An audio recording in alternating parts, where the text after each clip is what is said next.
ఇలా విద్యుత్ కొనుగోలు విషయంలో అక్రమాలు జరిగాయి చెప్పి లోకూర్ కమిషన్ వేసినావు. నువ్వు నరసింహారెడ్డి గారు అంటే మార్చినావు, లోకూర్ కమిషన్ వేసినావు. ఆ కమిషన్ రిపోర్ట్ ఇచ్చి 3 నెలల ఇప్పటికి 3 నెలల కమిషన్ రిపోర్ట్ ఇచ్చి ఎందుకు బయట పెడతలేరు?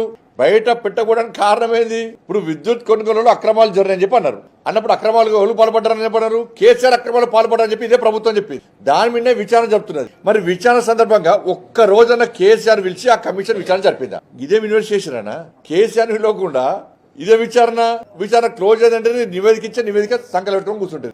ఆ నివేదిక ఏందో విద్యుత్ నివేదిక ఇప్పటి బయటపడతలేదు కదా. కాళేశ్వరం కేసు అదేనే.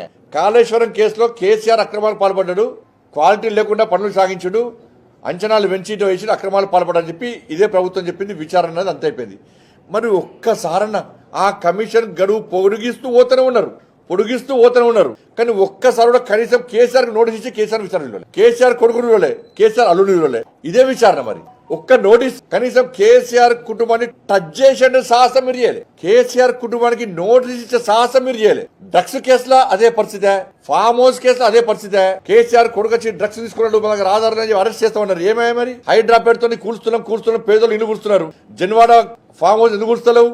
ఆ జన్వాడ ఫామ్ హౌస్ విషయం కదా రేవంత్ రెడ్డి గారిని జైలు పంపింది ఇదే కేసీఆర్. మరి అదే ఫామ్ హౌస్ హైడ్రాలో ఉందా లేదా? హైడ్రా ఎందుకు కూర్చలేదు?